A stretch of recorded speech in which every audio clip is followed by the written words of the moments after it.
Let's talk about the Granblue Fantasy Relink demo. I played this on PS5. I played around 4 to 5 hours with this game because I went through each of the different modes. I went through every quest. I got S plus in every quest, and I also played each quest with every character because I wanted to see how they control. And my impressions coming out of this demo are incredibly positive. Let's talk about it. So the demo comes with 3 modes: a tutorial, story mode, and quest mode. When you select story or quest, you'll be prompted with a screen asking if you want to enable assist. And what's interesting is that there's a half assist and a full assist. The half assist can be thought of an auto combo. You just tap square and the game will dish out attacks as best as it can. With full assist, you just move your thumbstick toward an enemy and your character will start attacking.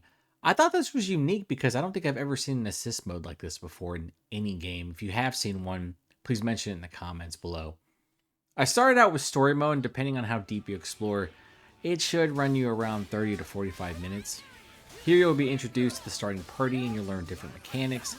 There are a number of tutorials that you'll come across, such as the link system, skybound arts, and more. The link system is unique as it requires you or your party members to do enough stagger damage to an enemy to activate. On your bottom right, you're going to be prompted for the link attack, and once activated, your character zips to that party member's location and unleashes the link attack, which delivers heavy damage.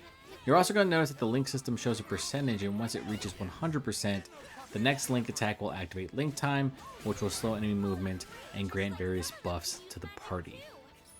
When used correctly, you can do insane amounts of damage to a single target. With Skybound Arts, I want you to think of them as ultimates, but you should be cautious about activating them because while they are devastating on their own, they are at their best when used with your team. That is because when everyone has utilized their Skybound art, you'll trigger a Chain Burst, which is a final follow-up attack that will do massive damage. Catalina, I'll protect you! Go full! Into the army! Back up! Loud and clear! Piercing punishment! Eo! I know! I'll finish it! Bring it! Gale Burst!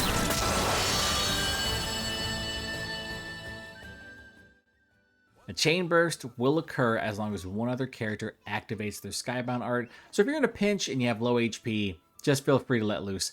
I did that all the time. I believe story mode does a good job of orienting you to the different mechanics. Every time a tutorial box appears, it clearly states the intent of the mechanics so that there's no confusion. If you happen to run up against something you haven't seen before, such as a Shroud Chest or an Omen Stone, which by the way I didn't find until my second playthrough, the game will clearly explain what they do. If you happen to come across the Omen Stone, be aware that these enemies are far stronger than the goblins who are a few levels above you. You have to defeat all enemies under a certain time, and once you do so, you are then going to fight an elite enemy who is more than likely 10 or so levels above you. That enemy can one-shot you, so be careful. I got bodied, and it was insane to see how much damage they did. It was also a nice change of pace too because I found the story demo to be a bit easy. Now once you get to the end of the story mode section, you're going to fight Great Shield Madbeat, and this is going to act as the final boss. It's not a difficult fight by any means. In fact, it's pretty fun. You'll see what happens when a boss goes into Bloodlust, and this is before they go into Overdrive, and here's where you're going to need to exercise caution because in Overdrive, bosses can do a lot of damage, and for Great Shield Madbeat, he's fairly aggressive in comparison to his normal state. At different times during the fight, he'll call down ads for you to deal with. Your AI party happens to be really competent and will allow you to focus on the boss while they focus on the ads. After the boss fight concludes, the story demo is complete and you're given a small cutscene that talks about the area's primal beast, which is causing enemies and monsters to behave erratically, and you also get a small trailer for the main game.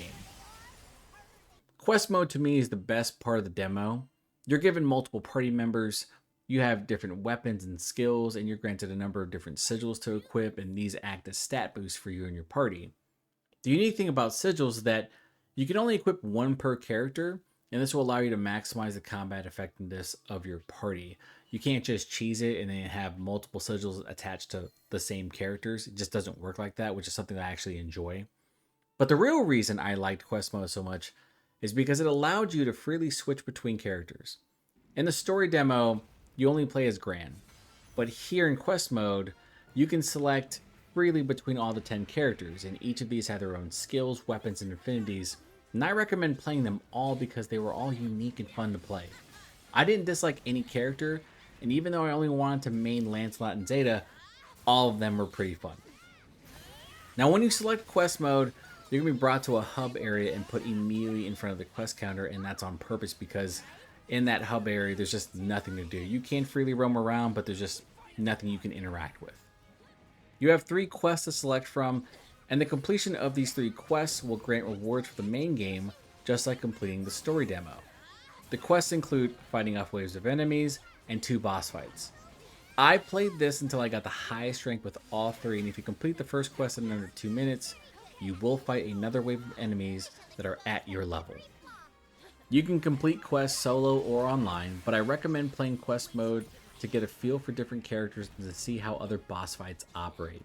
It's also the best time to perfect your abilities in combat because the story mode, as I've mentioned before, can feel a bit too easy at times, unless you touch that Omen Stone. If you do that, well, you're in for a rude awakening. While the tutorial teaches you how to guard and dodge, they do not explain to you the rewards for a perfect dodge or guard. For the dodge, you are granted invincibility for a short time, which can help out when surrounded by difficult enemies. For the guard, you will not take any chip damage and your guard is not weakened. If you are fighting in any of these modes, you'll notice that if you guard multiple times, you'll see that your guard is weakened to the point where it breaks and then you are vulnerable for damage. With the perfect guard, that is not the case. I love the fact that you can only dodge 3 times in a row, and I kind of thought of it as like the Mario triple jump. Once you land that 3rd dodge, your character moves farther away, but your character is also slow to recover. This will help you to learn not to panic dodge because the windows when dodging are actually fairly forgiving. When it comes to the quest mode boss fights, I think both are fun. And like the story mode boss, you'll notice that a lot of attacks are telegraphed, they have easy reads, you'll see cones appear that will force you to move so that you don't take damage. You can, however, perfect guard and perfect dodge those attacks, but I recommend that only if you're feeling spicy because if your timing is off, you will get one-shot. In fact, if you're like me and did not equip sigils to your character because you didn't know you could, one massive hit is going to take you down to a critical state. And in this state, you're helpless and you're just kind of looking to be revived. You can move slightly just to kind of get out of danger and try to give your teammates at least some space between you and the enemy. And if another party member can't get to you for whatever reason, that's okay. You can self-revive. You do have only one of those in stock, however, so sometimes it's just best to wait. I really found the first boss not to be too difficult. Its final attack in Overdrive actually knocks it unconscious so you can punish. But the second boss is 10 levels above you and will one-shot you if you're not careful. To obtain the highest ratings against these bosses, you have to beat them in under a certain time. You have to have a certain number of critical downs, it's usually like 2, and you have to complete link attacks or skybound arts. If you do all of that, you can get a massive point total and can get the highest score possible for these quests. While I think playing with the AI is fun, I think at times they lack aggression. And during quest mode, when you're trying to obtain that highest rating, it can be really difficult. I think that you really have to pay attention to when the quest mode identifies an enemy's weakness and they, say certain characters can do more damage like Gran. And it's one of those things where you really have to have the right party composition. You have to have certain sigils attached. Otherwise, you're going to struggle trying to get that high rating. I will say that regardless, these fights are probably best when playing online with other people. I didn't have any issues with online play at all. It was smooth, fun, and usually everyone was choosing different characters to play with, so you got to see what different party compositions could do in terms of damage and overall effectiveness. I did, however, see a lot of Lancelots and Siegfrieds. In fact, my first fight using Siegfried, I had 2 others with me. Here's where I kind of saw where party composition does matter, because each character has their own strengths and weaknesses, and having 3 swordsmen who were fairly slow compared to other characters didn't help when trying to obtain a high ranking. Also, as a side note, I found out that you can customize the color scheme of your character when I saw a number of different colored Siegfrieds and Catalinas. I thought that was pretty cool. Overall, I think the demo was pretty impressive, and I'll admit that I wasn't really sold on the game until I played quest mode. I think that if they only had the story, I think that I would probably be on the fence until I saw some other reviews, but playing through quest mode sold me on the game.